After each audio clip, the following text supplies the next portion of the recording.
Hey y'all, it is your favorite nerdy girl here, Nerdygirlreviews, and we are reviewing Werewolf by Night. Now, if the screen looks different, forgive me. I have these long nails which are kind of hard to maneuver, but nonetheless, we work with the elements. We are back with another recap for Werewolf by Night, currently streaming on Disney Plus. If you'd like to see and hear the full commentary, keep me locked here on YouTube. If you're watching this on Instagram, click the link in bio. If you're watching this on IG Stories, click on the link. It'll link you back to my YouTube channel. I'm also available on TikTok under Nerdygirlreviews. And if you'd like to see and hear more of my commentary, you can find me on SoFritoForYourSoul.com. Let's get into this spectacular, shall we? Be right back, y'all. Now this is usually my logo and sign, but as you can see, I just reviewed The Watcher, and if you haven't watched that review yet, I'll link it somewhere in this video in the description box. Make sure you watch that review, and I'm doing a whole homage and ode to Vampira, which goes befitting with what we're watching tonight, or we're reviewing tonight, Werewolf by Night. So I wanted to do a colorful Vampira and now a traditional black and white Vampira, which coincides with what we are reviewing. So yes, we will be right back. Am I doing my best? Vampira, black and white, nails to match. We'll be right back. And like I've mentioned, everything in the background, how I turned all these beauties into Halloween decor, perfect for any Halloween party, anticipating Halloween party, even down to the candy. It is not sponsored. All of this is provided by myself, but yes, Reese's Pieces, which is top shelf Halloween candy in my book. Nonetheless, not like that nasty candy corn, sorry. But yes, I wanted to show off my Vampira look, and believe it or not, this can be just done with some household items and even a few props from the Dollar Tree. This actually is a table turner, I believe it's called, or table runner, and I'm using it as a nice pretty veil. You know, it has a spider effect, very boo. My cauldron, my skeletons, my spooky house and elements. Yes, even my ghost, my very beautiful ghost that I bought last year, which they have not brought them back this year at Dollar Tree, but yes. And all the new pretty lights, and you can see my bats from last year too. We're getting very into the Halloween spirit, y'all. Even down to the makeup. Yes, I've done, hold on a sec.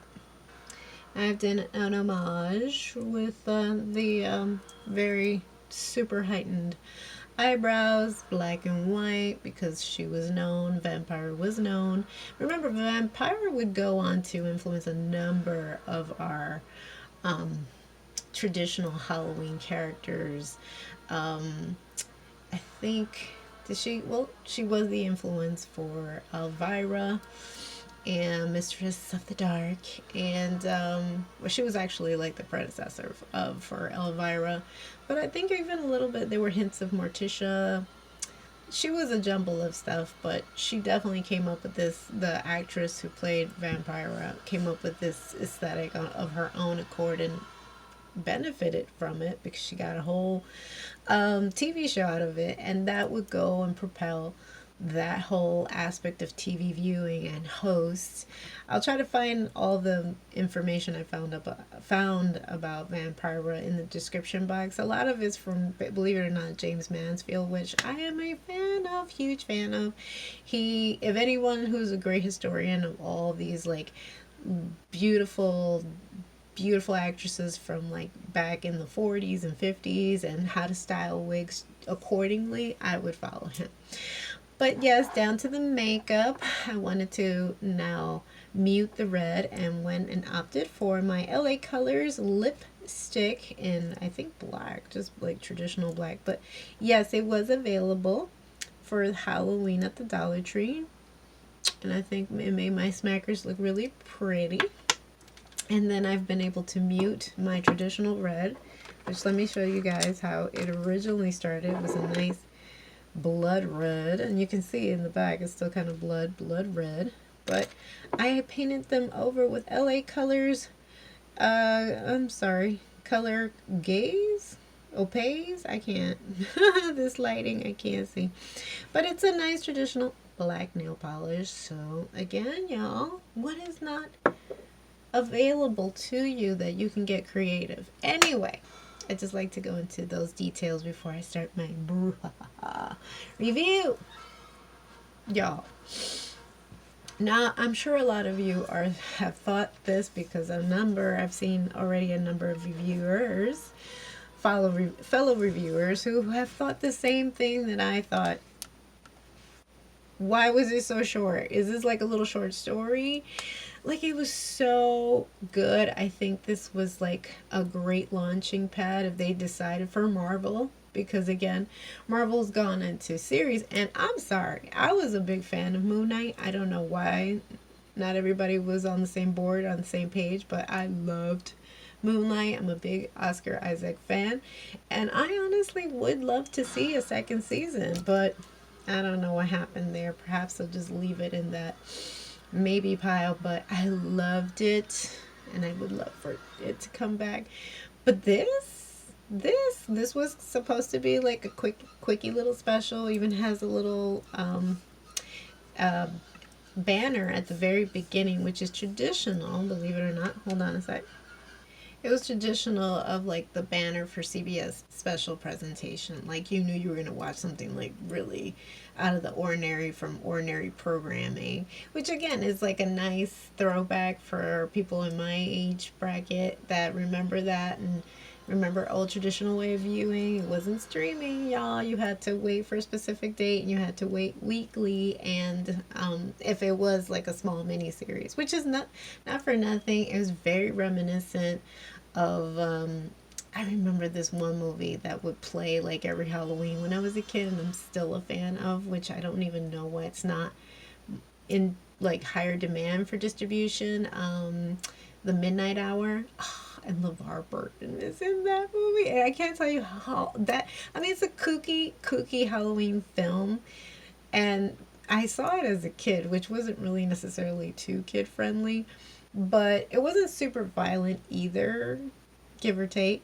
But it had a phenomenal soundtrack, which I don't know if that has something to do with the fact that's why it's not in higher distribution, because you can't even find it on DVD, which I thought was odd. I loved that movie, and that banner that that logo you kind of get at the very first few seconds of this Marvel intro is very that. And then, even as we kind of swoop into the whole spectacular, we're met with the traditional promo for Marvel, and it's very much colorful and upbeat.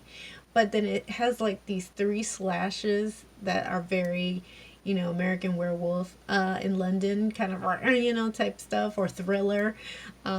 Three slashes, three claw slashes, and then it just turns everything into black and white, and everything is muted. The cinematography in this particular special, or if you could call it special, but movie, was phenomenal, because it just like I've always thought for myself as a film fanatic, everything looks so crisp and beautiful, black and white, and everything kind of like stands out a lot more. You see hues of gray, but everything is so stark, especially when it comes to like really bright or really dark. And we see a combination of that for our leading actor, which is Gael. Hello, Gael, and please pronounce his name correctly. Look, we struggle as Latinos trying to pronounce y'all names, so try to pronounce our names correctly. It's Gael. It's not Gail. Please stop calling him Gail. Y'all know who you are on YouTube. But it's Gael Garcia Bernal, and yes, I'm sure he's become very familiar, a home staple when it came to Coco. I think of the movie, which I haven't seen that movie yet on HBO Max, Old, but he's really getting known now, more mainstream, but I've known him since Y Tu Mamá También. I've loved him since then and all his independent, quirky films. The man speaks a number of languages and speaks French. There's a French film too that I remember watching and falling in love with, and it was so crazy. Yeah, the film was called Vidas Privadas, Private Lives. I do suggest for y'all to watch that. And aside from Me Tu Mama También. And also Bad Education. That one is one of my favorites as well because I love Pedro Almodovar. And him as well. The Science of Sleep. Those are all his like kooky. I mean, at least the ones that I've watched are French and kooky as all hell. But not for nothing, and I don't think they did this on purpose. I think that was just based on, and his costume in the film is very traditional. It's supposed to be paying homage to Dia de los Muertos, his Mexican heritage. But tell me that something about the lapel for me, I don't know if it's just me, gave me very much the crime of Father Amaro, El Crimen de Padre Amaro. Please watch that film as well. That film is crazy, but I love it. I love it. And it was kind of giving me that vibe. Not to mention that I think that they threw in a lot of like Kill Bill kind of, vibes with like the fighting sequences. So, a quick synopsis so y'all know what we're talking about or in this movie. Now, Werewolf by Night is an American television special directed by Michael Giaccho. Again, I try, but at least I make the attempt. And written by Heather Quinn and Peter Cameron for the streaming service Disney Plus. The special was produced by Marvel Studios and follows a secret group of monster hunters, as they compete for a powerful relic while going up against a dangerous monster. Gael Garcia Bernal stars as the special as Jack Russell, Werewolf by Night, along with Laura Donnelly and Harriet Sampson. Harris development of special had anyway, nonetheless, they're all in pursuit of this particular blood stone. It's like literally the stone is the only thing that literally jumps at the screen because it's so blood red. Everybody else is in black and white from start to finish. Following the death of Ulysses Bloodstone, 5 experienced monster hunters, including Jack Russell, are summoned by Ulysses' widow, Verusa. Which, by the way, did anybody get any throwbacks to Frasier? Okay, I love this actress, Harriet Sampson Harris, and every time I see her, all I think of is BB Glazer, who was I think was a talent agent and perhaps publicist of Frasier. Remember Frasier?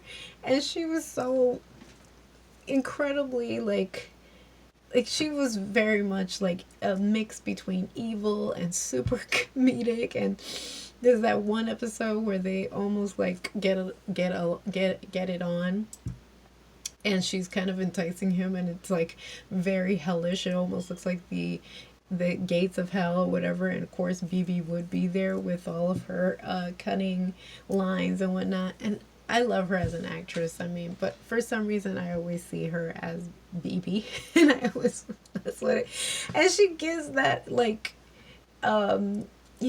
essence of herself even in this, so I don't know, but nonetheless she is the stepmom and widow of Ulysses, and everyone is summoned there according to their number count of how many people they have killed over the years or in recent year, and they are to all basically kill each other for that bloodstone, the access to that bloodstone. That bloodstone gives so much power and is able to even summon the monster, if these people, if these monsters are living perhaps as human, it will unleash that power,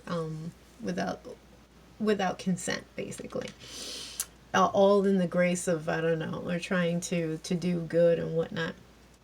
There's so many elements here, and you can pick apart the film, but very reminiscent of Kill Bill, and it's an ode to like the great movies, the black and white movies of the 40s. They really paid attention to detail, even like the way it starts, like the first few minutes of its intro. They mark it the way that they used to mark films back then, with the Roman numerals on the bottom. There's constant flickers on the side, like almost, and I believe they used to do that when, remember, film used to be actual film, and so when they would transition, sometimes they would have like that little blip. But all that attention to detail, but yet it still looked very crisp.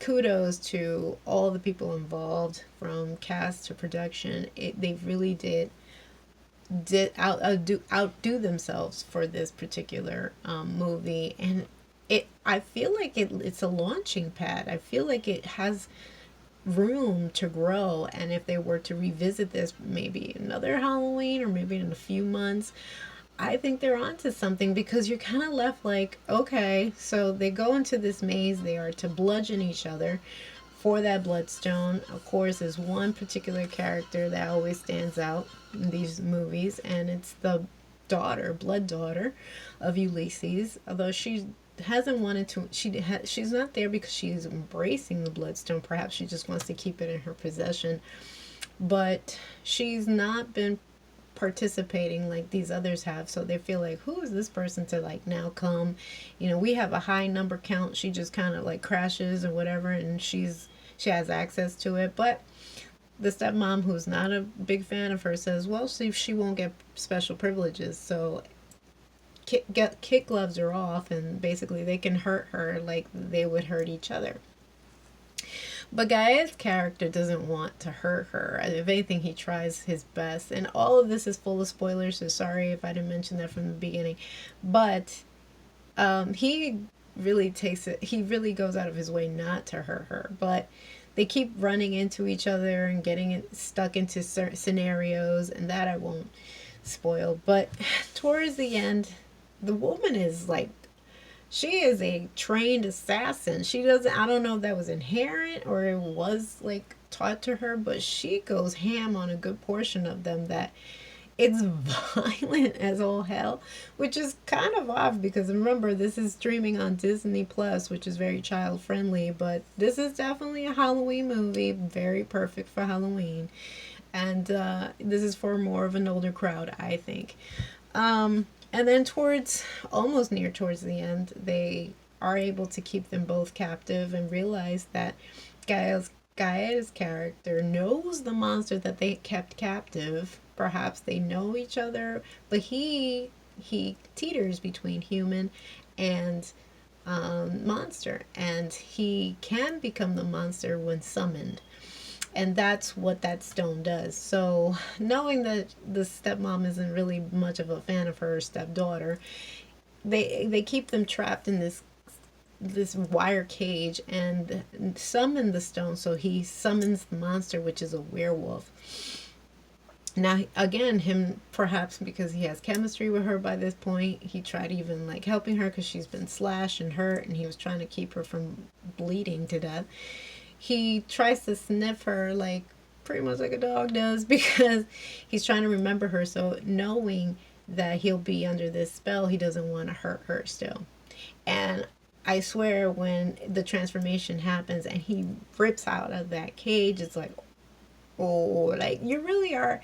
Again, I love the element that there isn't a lot of blood and guts. I don't need that all the time. I know that a lot of people do, for especially for Halloween, but I always think it's scarier when things are left to the imagination. When you hear a bump in the night, all of a sudden your imagination runs much more than I think just it being spoon fed to you. So it's so scary because all you hear are like slashes, and there are hints of violence. Don't get me wrong. I'm not saying that this is like a G-rated movie, not at all. But it does allow for imagination to run. And then towards the end, you see that she's scared to death because she thinks that he is going to tear into her. He tore into most of everybody there, including her stepmother. She's annihilated by the monster, though. Incredible scene the way she meets her demise, but it's something. And then towards the end, yeah, he's able to kind of let her go and just like